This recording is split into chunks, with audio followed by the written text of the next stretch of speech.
पुनः एक बार अपने सौभाग्य को सराहें।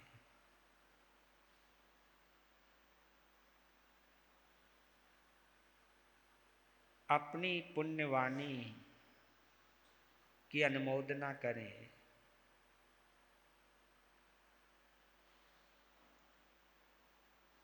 कि इस पंचम आरे में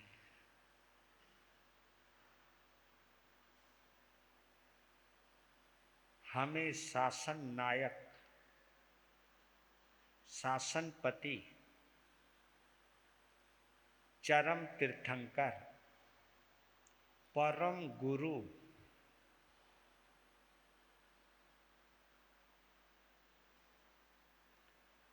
भगवान महावीर स्वामी की जीवन यात्रा के साथ हमें भी सहयात्री बनने का सौभाग्य मिल रहा है।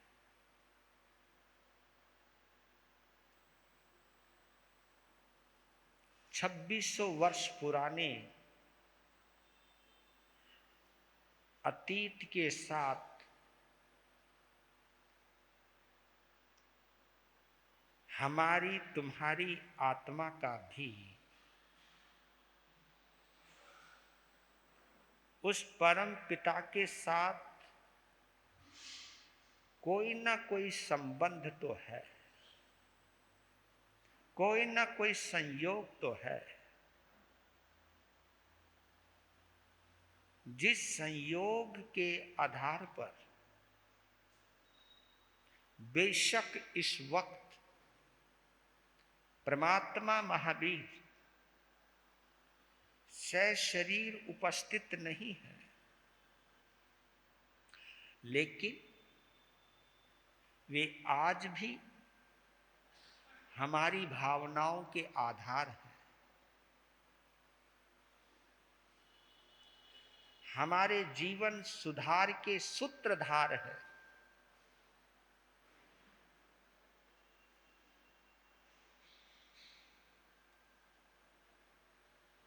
जिन शासन की नैया के अंदर हम बैठे हुए यात्रा कर रहे हैं, उनसे जो हमारा मानसिक संबंध बना हुआ है, उन संबंधों के पीछे संयोग तो है, नहीं तो इतनी दुनिया है, इतने लोग हैं, उन लोगों में हम ही क्यों जो महावीर से जुड़े हैं। ये जो जुड़ाव है, ये जो जिन शासन के साथ हमारा योग और संयोग है, इस संयोग के पीछे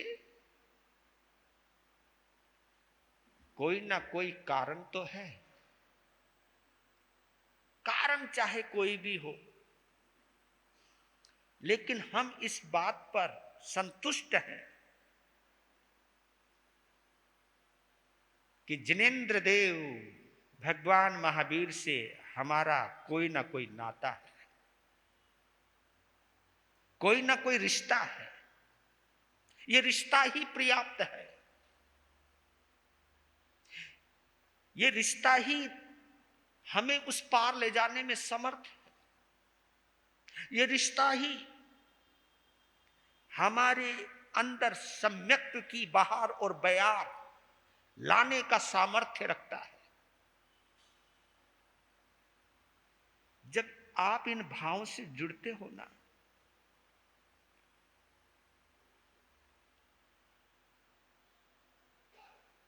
तो ये भावुकता, ये आत्मीयता, ये अनुमोदना के भाव इस रिश्ते पर कहीं ना कहीं सात्विक गर्वानुभूति, आनंदानुभूति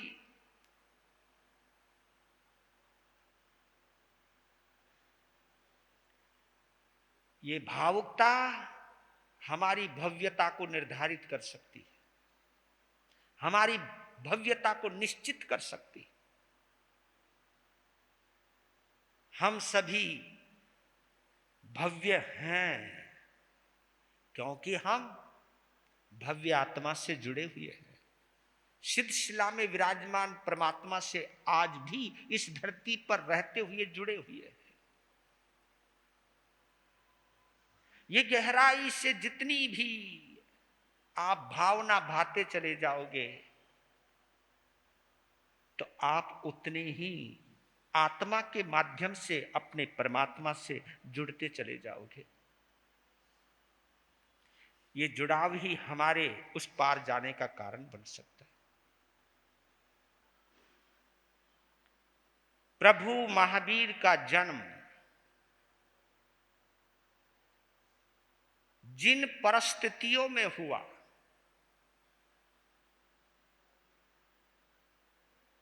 उस वक्त की परिस्थितियों का जब हम वर्णन पढ़ते हैं तो रोंगटे खड़े हो जाते हैं।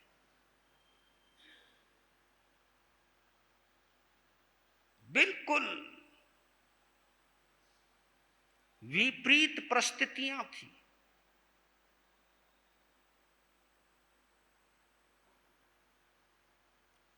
इस धरती पर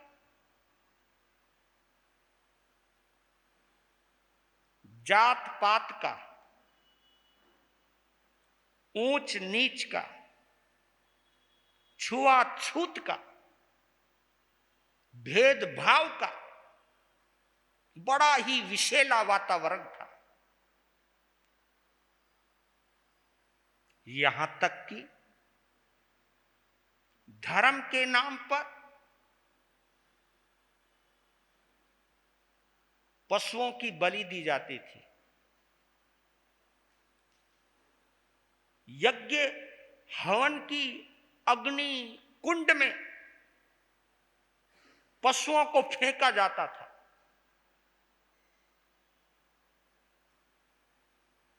आग कितना दर्द देती है ये तो वही बता सकता है जिसने कभी आग का सामना किया हो। आग में जलने के बाद किसी आयुष्य कर्म की वजह से वो बचा हो, नहीं तो अधिकांश 40% 50% जलने के बाद कोई बचता नहीं है। वो अंदर तक, ये रोम जो है ना, ये अंदर तक को खत्म कर देते हैं। ये आत्म प्रदेशों का हरण कर लेती है। और कितना दर्द, कितनी पीड़ा, कितना दर्द होता होगा ये तो वही जानता है जो इस दौर से गुजरा है।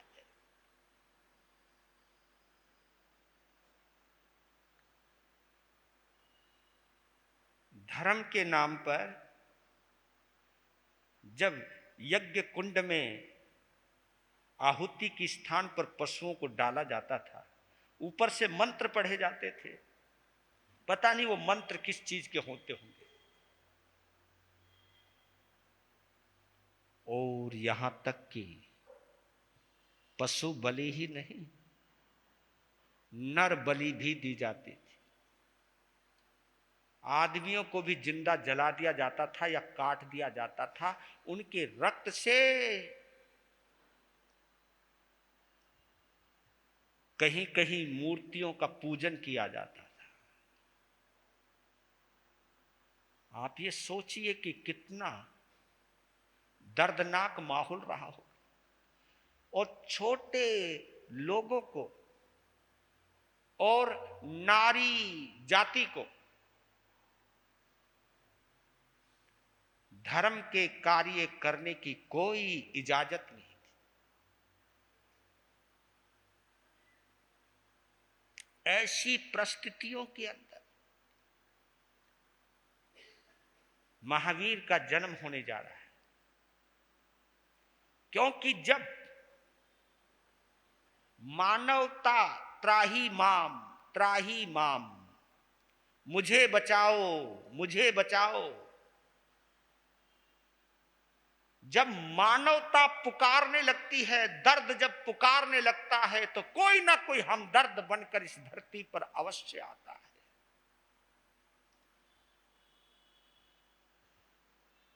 उस दर्द को समाप्त करने के लिए, उस दर्द को दूर करने के लिए, इसलिए कहता हूं, दो तरह की मानसिकता वाले लोग रहते हैं। एक वो लोग जो दर्द देते हैं, एक वो लोग जो दर्द मिटाते हैं।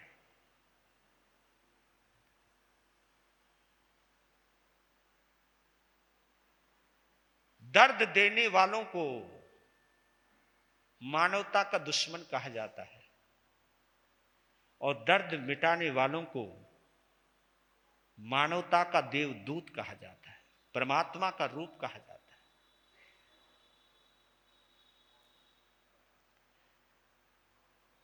तो हृदय में भावना भरिए।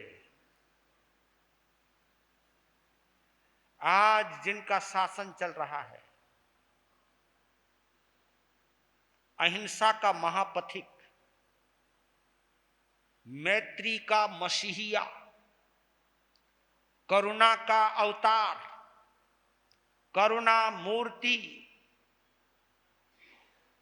दया का भंडार,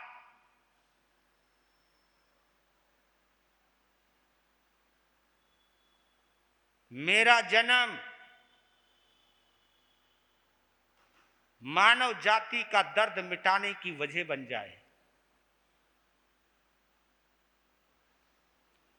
ऐसी शुभ भावना, ऐसी शुभकामना से जिन्होंने तीर्थंकर गोत्र की उपार्जना की,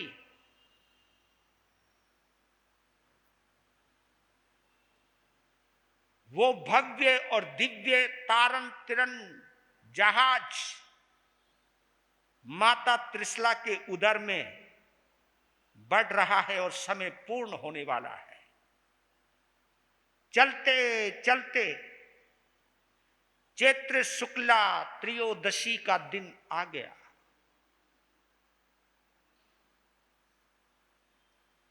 उत्तरा फाल्गुनी नक्षत्र की बहार है। शुभ ग्रहों का योग है, जिसकी वजह से अमृत योग बना है। मध्य रात्रि है,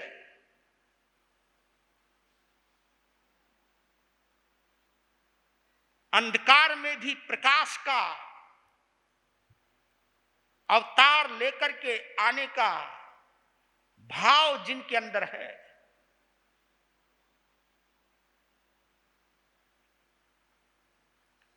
मां त्रिशला की गोद में लोक हितंकर,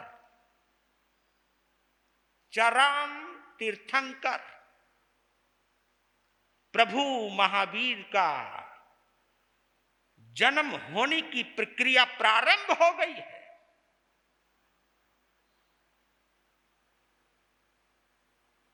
और कुछ विशेष बातें मैं बतला देता हूं जो मैंने पढ़ा है।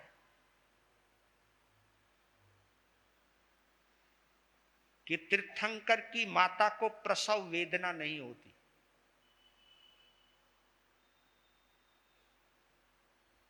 क्योंकि दर्द मिटाने वाला अपनी मां को भी दर्द नहीं देता।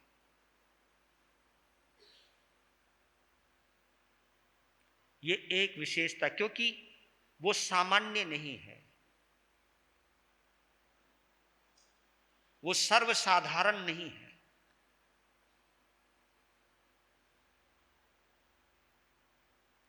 क्योंकि हमारे तुम्हारे जन्म को केवल जन्म कहा जाता है, और जिनका आखिरी जन्म होता है या जिनका जन्म दूसरों के कल्याण के लिए होता है, उनका जन्म जन्म नहीं कहलाता, बल्कि जन्म कल्याणक कहा जाता है।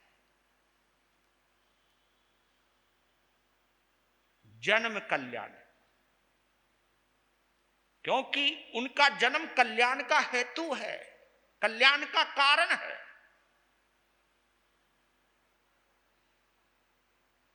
हमारे तुम्हारे जन्म से कुछ रिश्तेदार, कुछ माता पिता का ही कल्याण होता है या अपना ही कुछ होता है, लेकिन उनका जन्म सर्व कल्याण के लिए होता है। और जिनका जन्म सर्व कल्याण के लिए, सभी के कल्याण के लिए होता है, तो उनका जन्म जन्म कल्याणक में बदल जाता है।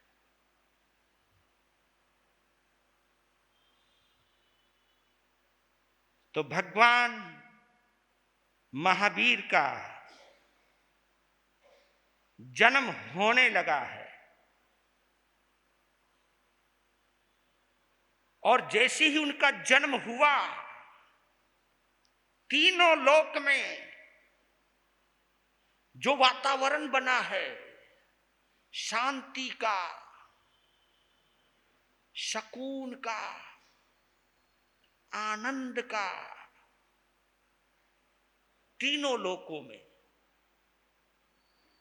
देवलोक ही नहीं, मनुष्य लोक ही नहीं, बल्कि नरक लोक में, जहां 24 घंटे दुख और दर्द ही दर्द है, 24 घंटे, वहां कुछ और नहीं है। जैसे स्वर्ग में सुख ही सुख है, नरक में दुख ही दुख है, मनुष्य लोक में सुख और दुख दोनों है। जहां सुख और दुख दोनों रहते हैं उसे हम मनुष्य लोक कहते हैं, लेकिन जहां सुख ही सुख होता है उसे हम देवलोक कहते हैं। और जहां केवल दुख ही दुख होता है, आप समझ गए होंगे कि स्वर्ग लोक, देवलोक उसे कहते हैं जहां पुण्य भोगा जाता है, नरक लोक उसे कहा जाता है जहां पाप भोगा जाता है, और मनुष्य लोक उसे कहा जाता है जहां पाप और पुण्य दोनों भोगे जाते हैं, उसे हम मनुष्य लोक कहते हैं। यानी नरक में जहां एक पल का भी सुख नहीं, वहां पर भी नार की भी शांति महसूस करते हैं। वो पहली बार आश्चर्य होता है कि यार ये क्या हो गया। कुछ पलों के लिए है, पर लेकिन वो भी सुकून महसूस करते हैं। कई लोग कहते हैं कि यह अतिशयोक्ति भी तो हो सकती है, ये कल्पना भी तो हो सकती है, लेकिन मेरे बंधुओं ये कल्पना नहीं है, ये सत्यता है। आप कह सकते हो कैसे? आप ये देखिए, सूर्य अभी उगने की तैयारी ही कर रहा है, अभी सूर्य आया नहीं है। सूर्योदय का वक्त की बात कर रहा हूं। सूर्योदय पहले से दिशाएं चमकीली होने लग जाती, पक्षियों का चहचहाना, कलरव, वातावरण सुरम्य। ये तो उन लोगों की बात कर रहा हूं जो सूर्योदय देखते हैं। शहर के लोगों को जल्दी से सूर्योदय नजर नहीं आता, क्योंकि उनकी खिड़की पर भी पर्दे पड़े रहते हैं। सूर्योदय का मजा तो गांव में आता है, कच्चे मकानों में आता है, उसकी रोशनी से डायरेक्ट संपर्क होता है। यहां तो पता नहीं महीनों गुजर जाते होंगे, तुम्हारी खिड़कियां खुलती है या नहीं खुलती हैं। सूर्योदय आजकल लोग कम देखते हैं, क्योंकि दिन निकलने के बहुत देर के बाद तो जगते हैं। हाँ, कभी कभी ये तो जैन लोगों की खुशकिस्मती है कि संत सुबह सुबह पहुंच जाते हैं, अगर ना पहुंचे तो तुम तब भी ना उठो। और कभी कभी तो कई घरों में ऐसी स्थिति होती है, महाराज जी दरवाजे पे और आप आंख रगड़क रहे हो मधे वंदा में, मधे, यार कमाल की बात, ऐसी स्थितियां बन जाती है। कभी कभी हमें भी दर्द होता है कि यार इनको क्यों तकलीफ देने लगे। फिर हम ये भी सोचते हैं कि ये तकलीफ देनी ही चाहिए, कि किसी बहाने उठे तो सही, जगाने में कोई तकलीफ नहीं है। तो आप कहने का भाव ये है कि सूर्योदय, सूर्य कितनी दूरी पर है और सरोवर में कमल कितनी दूरी पर है। अगर इतनी दूरी होने के बावजूद भी अगर सरोवर में पद्म खिल सकता है, कमल खिल सकता है, तो इस दूरी कोई अंदर भी कोई दूरी नहीं। तो जब ये चमत्कार यहीं पर घटित हो सकता है, और भी ज्योतिषियों ने एक और भी घोषणा कर रखी है कि जब बुध और शुक्र ग्रह दोनों का आपस में मिलन होता है तो इस धरती पर बरसात आनी शुरू होती है।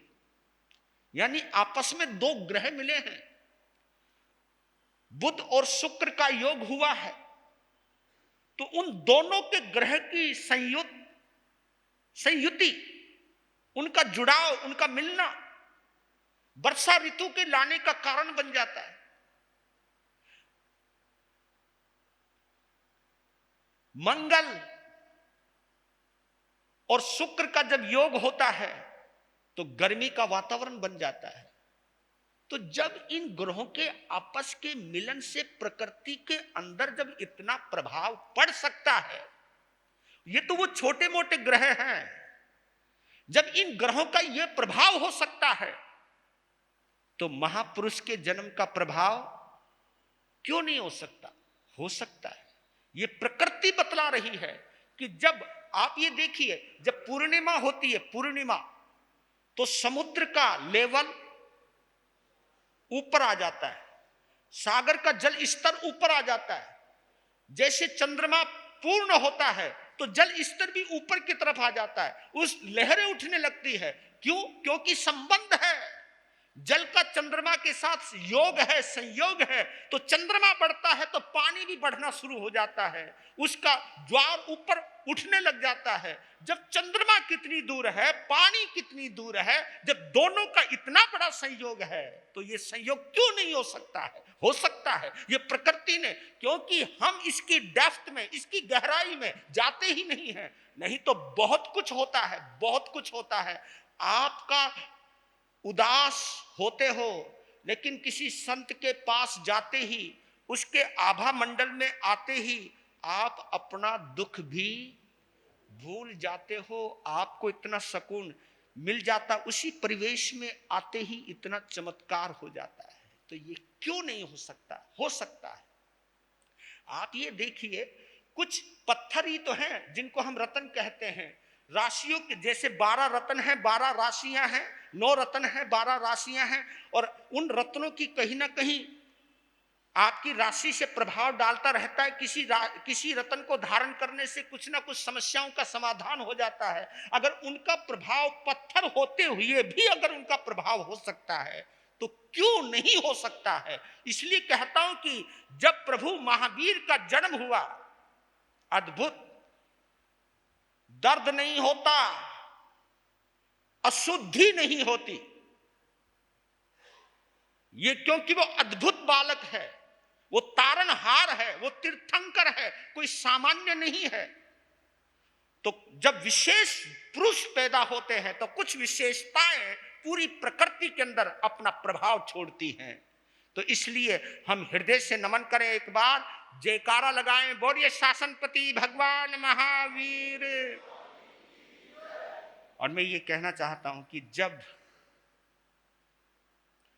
महापुरुष के जन्म पर प्रकृति में इतना परिवर्तन आ सकता है जन्म से, तो इसके ऊपर एक बात और बोलो। अगर ऐसे पवित्र आत्मा, दिव्य और भव्य आत्मा, तारनहार आत्मा, जिन्हें हम कहते हैं परमात्मा, उस परमात्मा को अगर हम श्रद्धा से पुकारें, दिल में बसा लें, माथे में सजा लें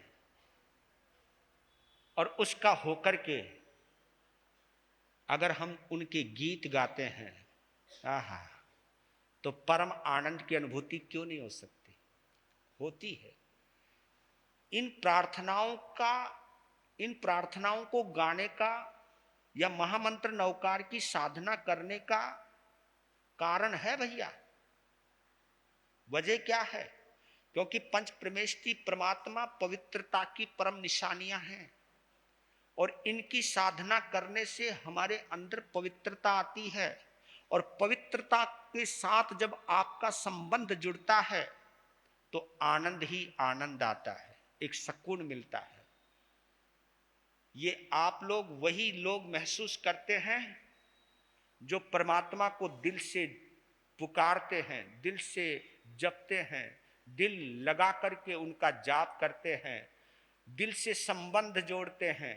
ये हो ही नहीं सकता, ये हो ही नहीं सकता कि आप किसी को दिल से पुकारो और वो दिल में ना आए, और जो दिल में आ जाए फिर वहां अंधेरा रह जाए, ऐसा।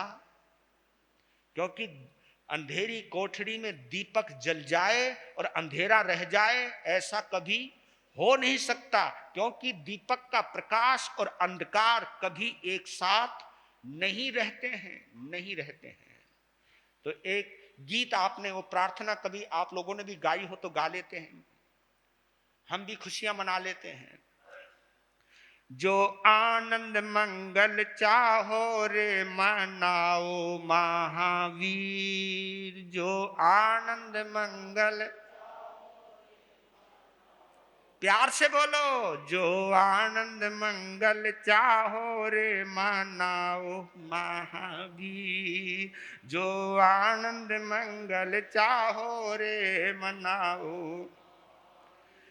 प्रभु त्रिशला जी का जाया है कंचन वर्णी काया, प्रभु त्रिशला जी का जाया है कंचन वर्णी काया, जाके चरना शीस नवाओ रे मनाओ महावीर, जाके चरना शीस नवाओ रे मनाओ महावीर। जो आनंद मंगल चाहो रे मनाओ महावीर, जो आनंद मंगल चाहो रे मनाओ।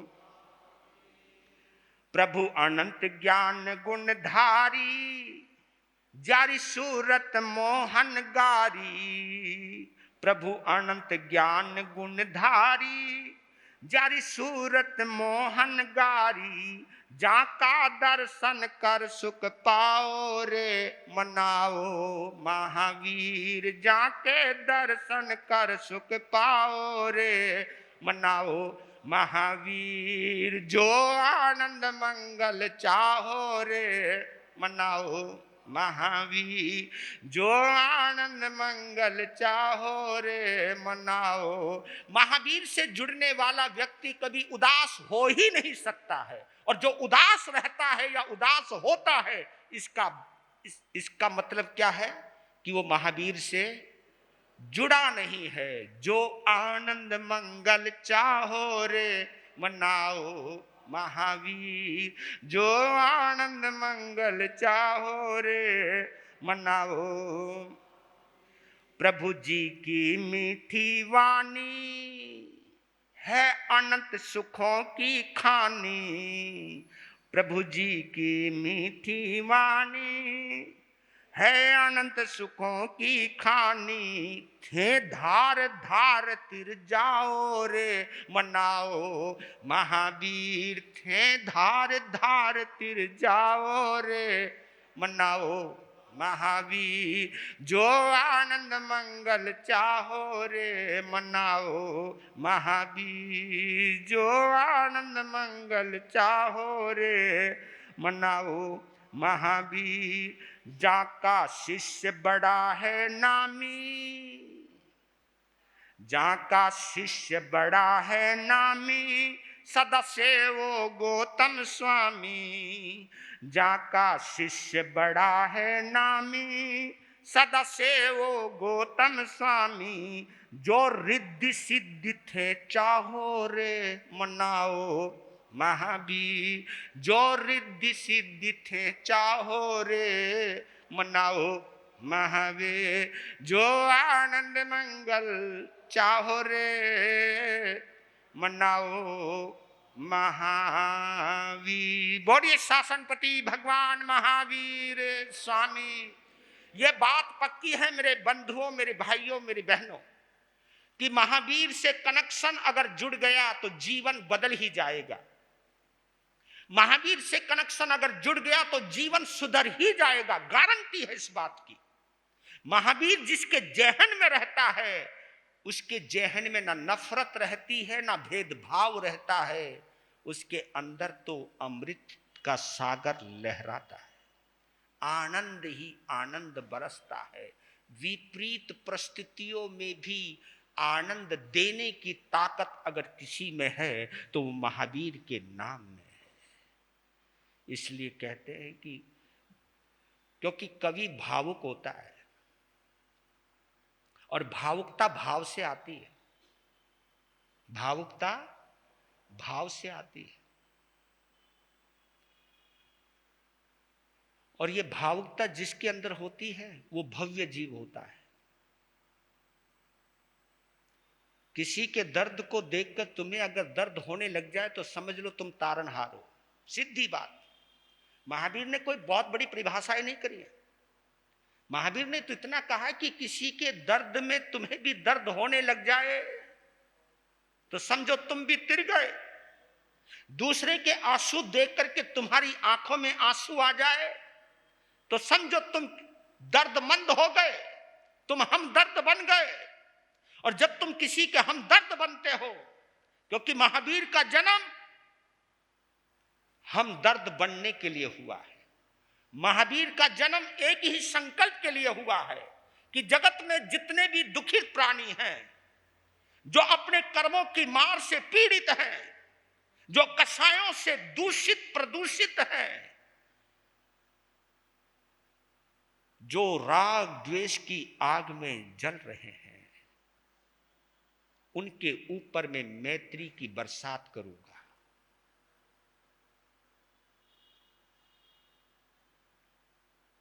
उनके वीरान आंगन को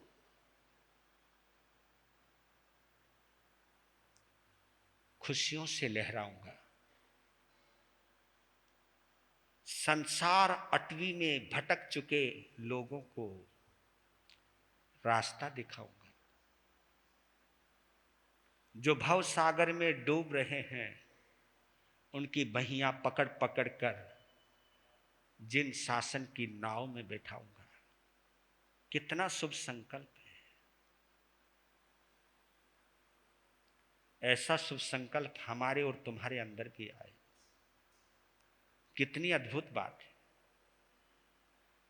लीजिए, अब एक चीज आती है कि जो जन्म कल्याणक होता है तीर्थंकरों का, वो किस तरीके से मनाया जाता है। पहले कौन मनाता है, फिर कौन मनाता है, फिर कौन मनाता है, फिर कौन मनाता है। वहां उपस्थित होकर, क्योंकि नारकी तो आ नहीं सकते, वो तो जब वो सुकून महसूस करते हैं और उस दुख में भी सुकून की कुछ सांस मिलती है, तो वहीं से अवधि ज्ञान में उपयोग लगा करके तीर्थंकरों को वहीं से वंदन करते हैं। उनकी मजबूरी है, वो आ नहीं सकते।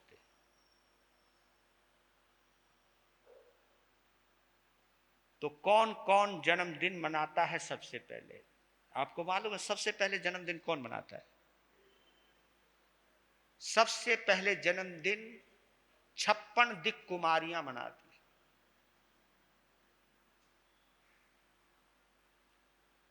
उनकी संख्या 56 है। दिक् कुमारियां हैं, ये देवियां होती हैं।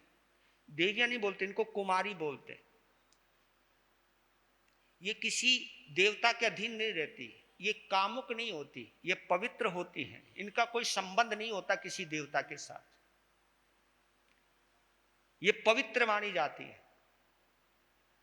और मैं बात बतला देता हूं आपको, कामुकता ही हमें एक दूसरे से बांधती है। एक दूसरे के प्रति डिपेंडेंसी बढ़ा देती है। कामुकता, उसको कामुकता कहते हैं, क्योंकि कामुकता के अंदर दो लगते, पवित्रता में दो नहीं लगते।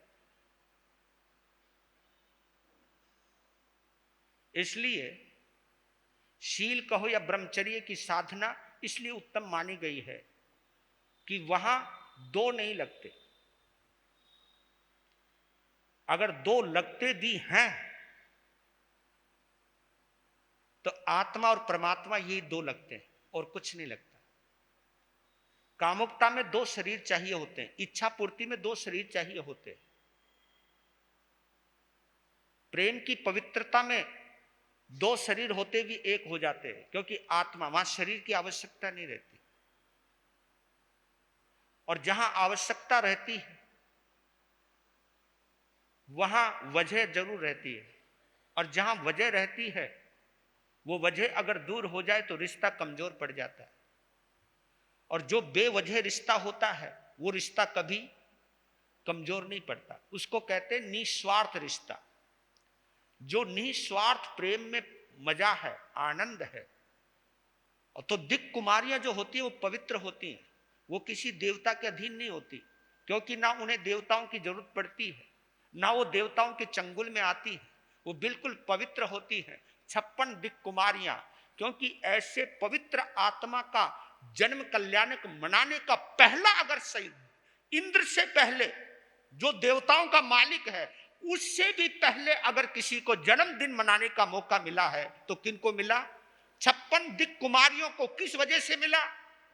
पवित्रता की वजह से। ये इसलिए कहते हैं कि महावीर के दरबार में अगर तुम जाना चाहते हो, उसका आनंद अगर तुम पाना चाहते हो, तो फिर इच्छाओं की मेल के साथ नहीं, इच्छाओं की गंदगी के साथ नहीं, वासना और कामना और स्वार्थ के साथ नहीं जाना, वहां निस्वार्थ होकर के जाना। तुम्हें पता चलेगा कि किस दरबार में कितनी गजब की शक्तियां होती है। हम लोग उस दरबार की शक्तियों का क्षय कर देते हैं, क्षरण कर देते हैं, नष्ट कर देते हैं, केवल अपनी वासना और तृष्णा के आधार पर। ये इच्छाएं गुलाम बनाती हैं मेरे बंधुओं।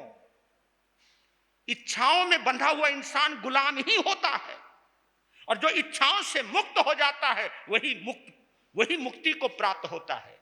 इसलिए कहते हैं जिसको कछु ना चाहिए वो सहन का शहंशाह होता है। जिसको कछु नहीं चाहिए, जिसको कुछ नहीं चाहिए, वही शहंशाह होता है। असली शहंशाही वही होता है जिसको कुछ नहीं चाहिए, क्योंकि मांग तो भिखारी बनाती है।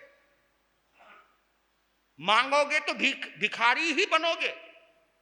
जब मांग नहीं होती तो आप बादशाह होते हो, मांग आते ही भिखारी बन जाते हो। जब मांग नहीं होती तो भक्त होते हो आप, जब मांग आती है तो भिखारी बन जाते हैं हम। इसलिए मंदिरों में भक्त कम जाते हैं, तुम बोलो आगे, भिखारी ज्यादा जाते हैं। वहां दो तरीके भिखारी होते हैं, एक मंदिर के बाहर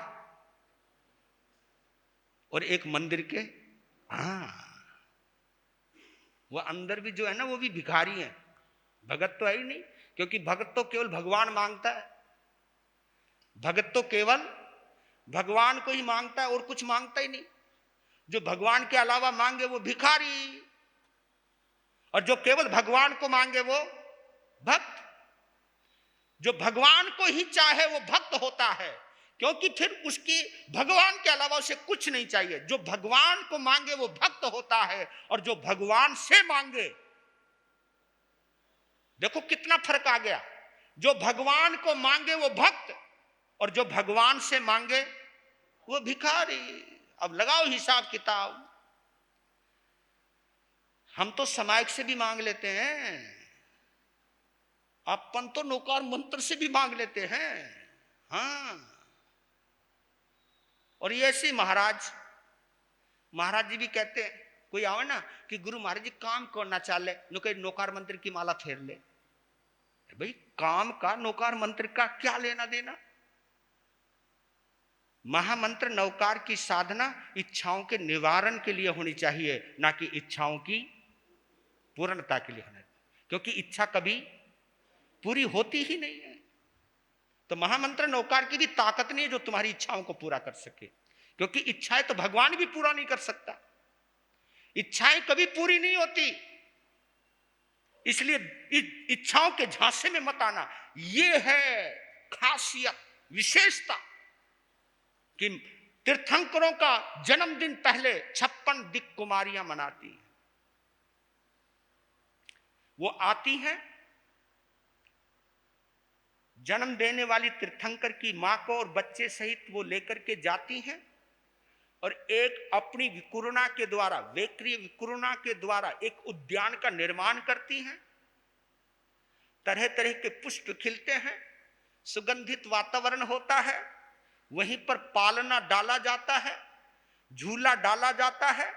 कभी पालने में होने वाले तीर्थंकर को डुलाया जाता है और कभी झूले पर मां को बैठाया जाता है और मां की गोद में बच्चे को बैठाया जाता है और फिर 56 दिक् कुमारियां पुशअप करती हैं और कोई गीत गाती हैं और कोई उनके सामने नृत्य करती हैं, नाचती हैं, खुशियां मनाती हैं, बधाइयां लेती हैं तीर्थंकर की मां की। और वो जब वातावरण बनता है, वो जब वो निर्मित होता है वातावरण, हाय हाय हाय हाय हाय, बस मुझे तो अभी रोमांच हो रहा है। अभी मुझे ऐसी आनंद की अनुभूति हो रही है कि किस प्रकार वो नृत्य कर रही हैं, किस प्रकार उनकी आंखों में, 56 दिक् कुमारियों की आंखों से प्रेम बरस रहा है, सम्मान बरस रहा है और क्या वातावरण बन रहा है।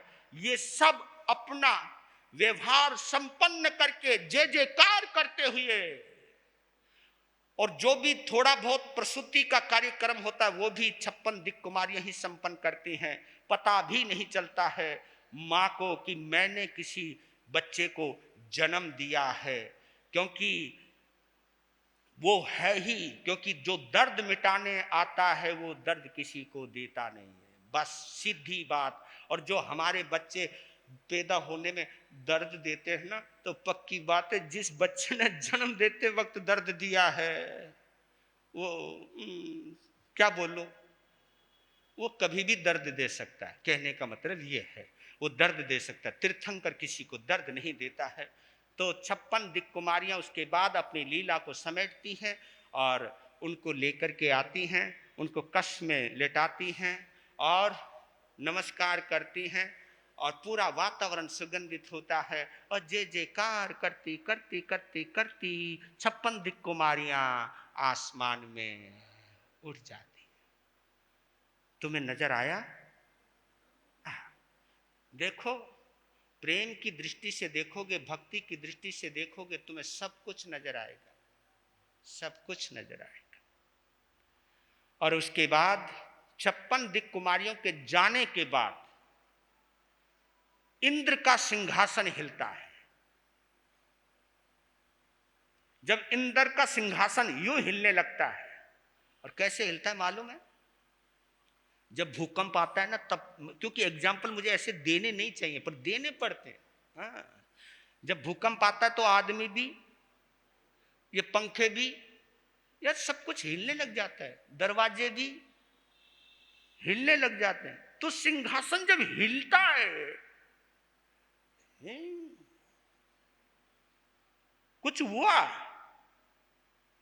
जितने भी देवता होते हैं, हे देवराज इंद्र हिल रहे हैं, तब वो उपयोग लगाते हैं कि मेरे सिंहासन को हिलाने की ताकत, यानी देखिए जन्म भूमंडल पर हुआ है और सिंहासन इंद्र का हिला है, यानी क्या ऊर्जा है, क्या। क्योंकि आदमी, इंद्र जो होते हैं, देवी देवता जो होते हैं, सुख में मदहोश होते हैं, लेकिन जब तीर्थंकर जन्म लेता है तो उनकी सुख की तंद्रा को, ये मोह मदिरा है, मोह की निद्रा है, सुख की एक तंद्रा होती है, उस तंद्रा को तोड़ता है तीर्थंकर का वर्चस्व, तीर्थंकर की पुण्यवाणी, तीर्थंकर का प्रभा मंडल एकदम उस पूरी प्रकृति को हिला देता है। जब इंद्र का सिंहासन डोलने लगता है, हिलने लगता है, एकदम खड़ा हो जाता है, उपयोग करता है, तभी देवताओं को इकट्ठा करता है। ऊपर से सबसे पहले नमोथुनम के पाठ से होने वाले तीर्थंकर को वंदन करता है, जिसका नाम शक्र स्तव है। नमोत्थनम के पाठ का एक नाम है, क्या है? शक्र स्तव। यानी शक्र कहते शकेंद्र को, शकेंद्र के द्वारा जब तीर्थंकर की स्तुति की जाती है, वंदन किया जाता है, वो शक्र स्तव कहलाता है। तब वो वंदन करते हैं, वो तुरंत अपने परिवारों के साथ, और 64 इंद्र, अकेला शकेंद्र नहीं, 64 इंद्र सब वहां पर उपस्थित हो जाते हैं। वो महल पूरा देवलोक उतर आया। हाँ, यहां तो 250-400 लोग आ जाते तो फुल हो जाता है। आप कल्पना करना, यार पूरा देवलोक त्रिशला के महल में उतर गया, लेकिन फिर भी वो भरा भरा तो नजर आ रहा है, फुल भरा हुआ है, लेकिन सब उसी में समा रहे हैं। बताओ क्यों? क्योंकि हमारा शरीर औदारिक शरीर है और उनका शरीर देवक्रिय शरीर है। पूरा देवलोक भी मां की उस में समा जाता है और उन्हें वंदन करते हैं, नमन करते हैं।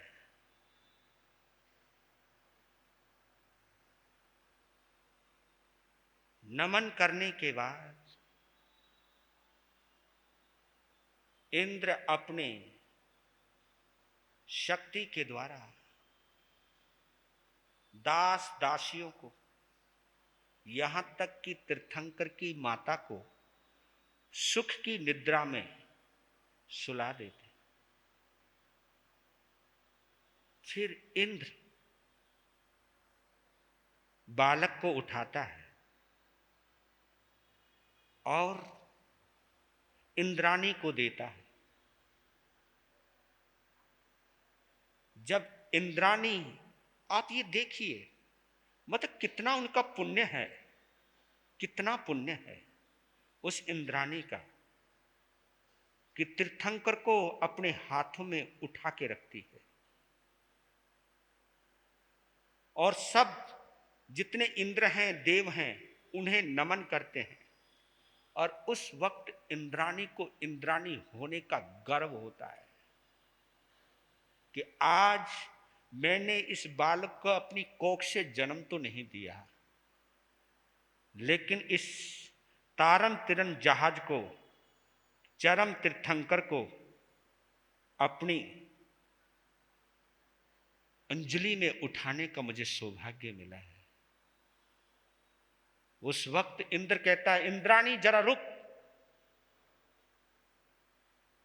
और उस वक्त भगवान महावीर या वर्धमान, कुछ भी समझो, उनके चरण नजर आ रहे हैं और चरणों को बड़े गौर से देखता है।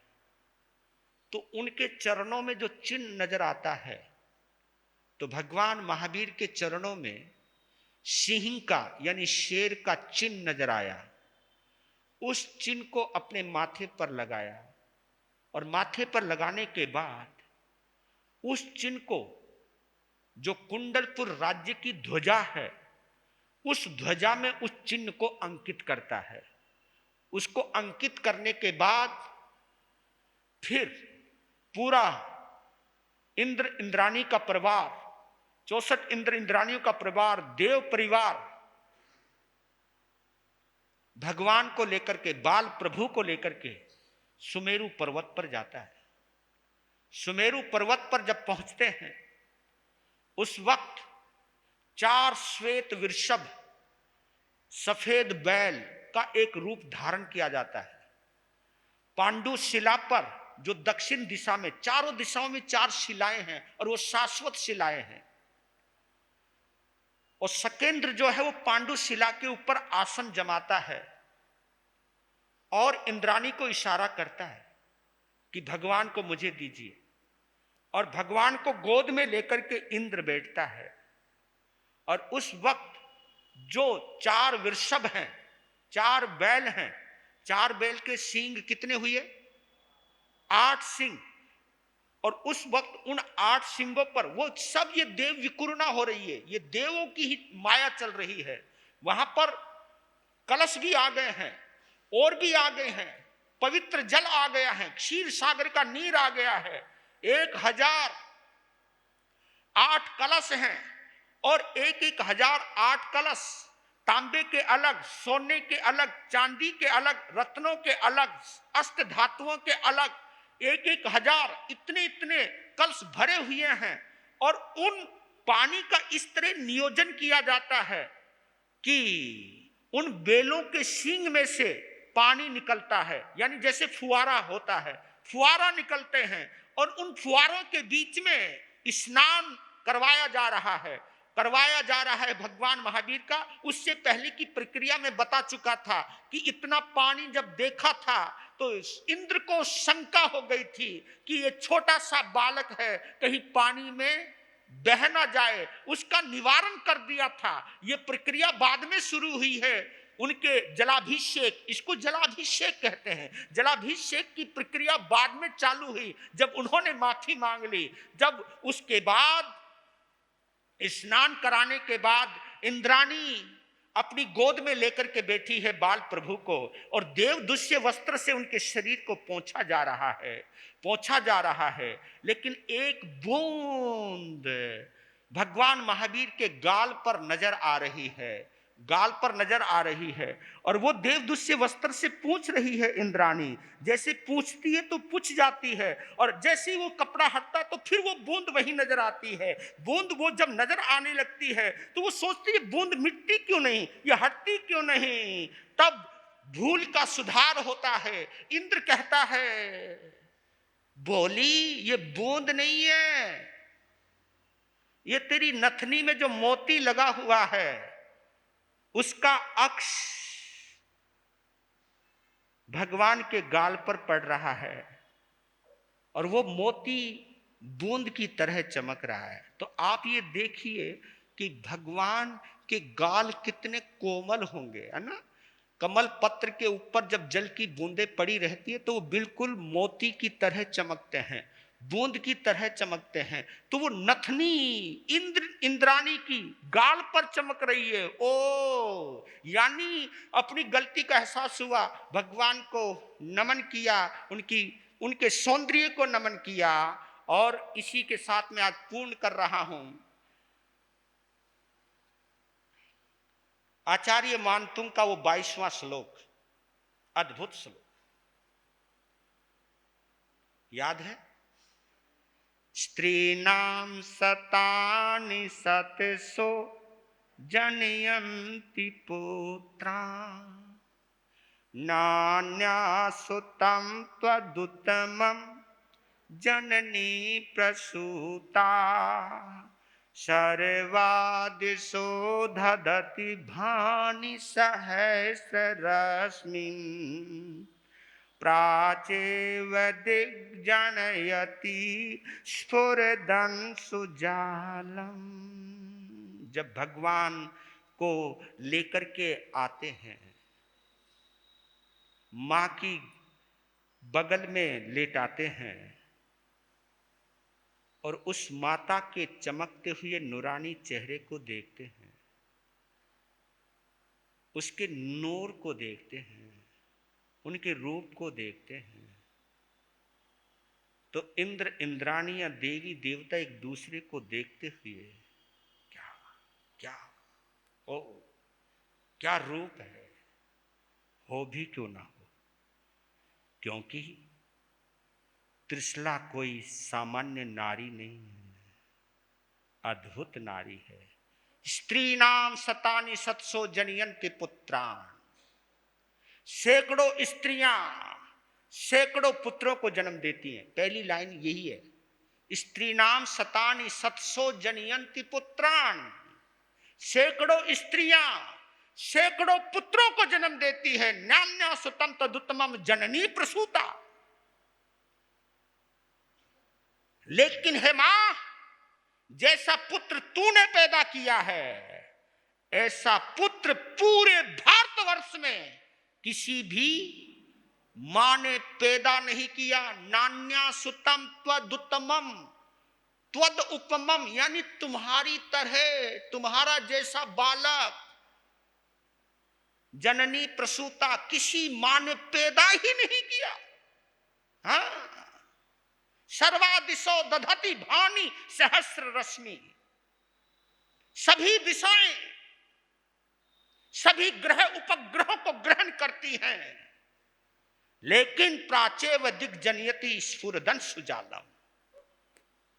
जितने भी ग्रह हैं सभी दिशाएं धारण करती हैं, चाहे मंगल है, शुक्र है, कुछ भी, जितने भी नवग्रह हैं, जितने भी ग्रह उपग्रह हैं, सभी दिशाएं धारण करती है। लेकिन पूरब दिशा ही एक ऐसी दिशा होती है, प्राचेव दिग जनयति स्फुर दंशु जालम। प्राची, प्राचेव यानी प्राची, प्राची कहते हैं जहां से सूर्य का उदय हुआ है। और आपको बताओ, सबसे पहली दिशा पूरब दिशा को ही गिना जाता है। पूरब दिशा से ही पता चलता है बाकी की दिशाओं का, नहीं तो क्या पता चले, समझ गए ना। बाकी की दिशाओं का कब पता चलता है? जब आदमी पूरब दिशा में मुंह कर ले, इधर सूर्य निकल रहा हो और सूर्य की तरफ मुंह कर ले, यानी आमने सामने, तो एक निश्चित हो गया जहां से सूरज निकल रहा है वो पूरब दिशा है। और यह पीठ है, इसको पश्चिम दिशा कहते हैं। इस पीठ को पश्चिम भी कहा जाता है, पीठ पीछे। तो सूरज के बिल्कुल पीछे जो पीठ है ये पश्चिम दिशा है, यानी मुख हमारा पश्चिम पूरब की तरफ है, पीठ हमारी पश्चिम की तरफ है। उत्तर यानी उल्टा, उल्टा उल्टे हाथ की तरफ क्या हो गया?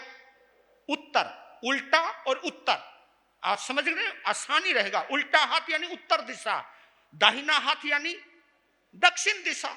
यानी इन बाकी तीनों दिशाओं का निर्णय कब हुआ? जब पूरब दिशा हुई। तो कहते कि प्राचेव दिग्जनयति स्फुरदन सुजालम। तब त्रिशला को देख करके इंद्र, इंद्राणी देवी देवता कहते कि तू ही वो पूरब दिशा है जिसने इस सूर्य को जन्म दिया है। हे माता, तुझे हम नमन करते हैं, वंदन करते हैं, नमन करते हैं, वंदन करते हैं। आप श्रद्धा से बोलिए, शासनपति भगवान महावीर स्वामी की। अगर आपके हृदय में ये जन्म कल्याणक अगर आपने हूबहू देखा है, ये आपकी हृदय की पवित्रता का द्योतक है। आदमी जितना पवित्र होता जाता है उतना ही उस दृश्य में रमता जाता है, उस दृश्य को सहजता जाता है, और जितना इस दृश्य को सहजता चला जाता है वो उतना ही परमात्मा के निकट होता जाता है, वो निकट भवी बन जाता है। आज हम सभी ने भगवान महावीर का जन्म कल्याणक मनाया। सच बोलो, तुम खुश हो या नहीं? हाँ, ये सौभाग्य है, ये मेरा सौभाग्य है कि भगवान का जन्म कल्याणक मनाने का मौका मिला। ये मेरा इंडिविजुअल आनंद है।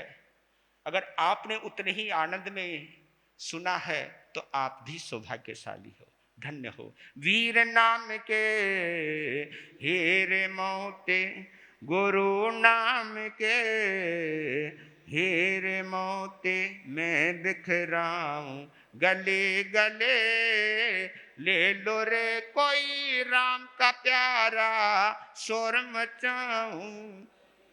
हो ले लो रे कोई गुरु का प्यारा, शोर मचाऊं। दौलत के दीवानों सुन लो, एक दिन ऐसा आएगा, धन दौलत और महल खजाना यहीं पड़ा रह जाएगा। हो धन दौलत और महल खजाना यहीं पड़ा रह जाएगा।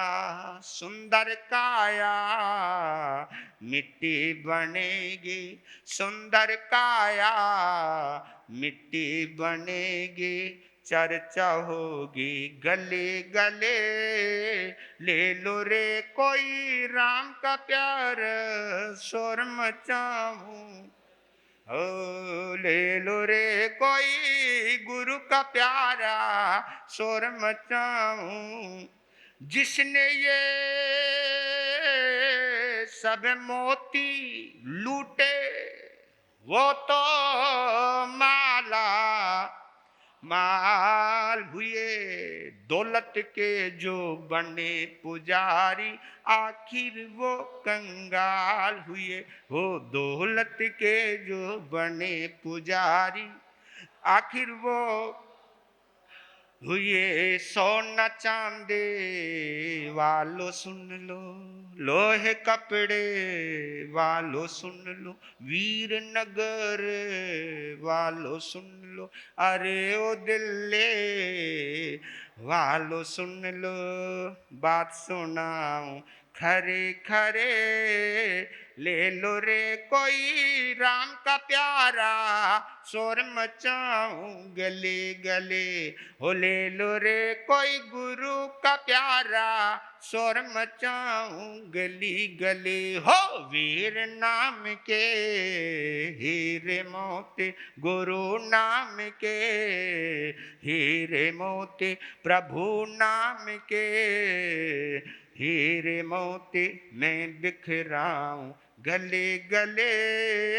ले लो रे कोई राम का प्यारा, शोर मचाऊं गली गली। ले लो रे कोई गुरु का प्यारा, शोर मचाऊं गली गली। हो शोर मचाऊं गली गली, शोर मचाऊं गली गली, शोर मचाऊं गली। कल क्योंकि 56 कुमारियों ने जन्मदिन मनाया, देव इंद्र ने जन्मदिन मनाया, कल माँ बाप और प्रजा भी जन्मदिन मनाती है। क्योंकि एक मेरा परम लक्ष्य ये था कि भगवान के जन्मदिन की कथाएं, 27 भवों की कथाएं, और किस तरह त्रिशला तक पहुंचाऊं महावीर को। और क्योंकि त्रिशला तक पहुंच गए तो समझो हम तक पहुंच गए हैं। तो ये हमने ये कथा ले गए हैं और थोड़ा सा और आगे चलेंगे। और यहीं पे मैं विराम देता हूं क्योंकि आज मुझे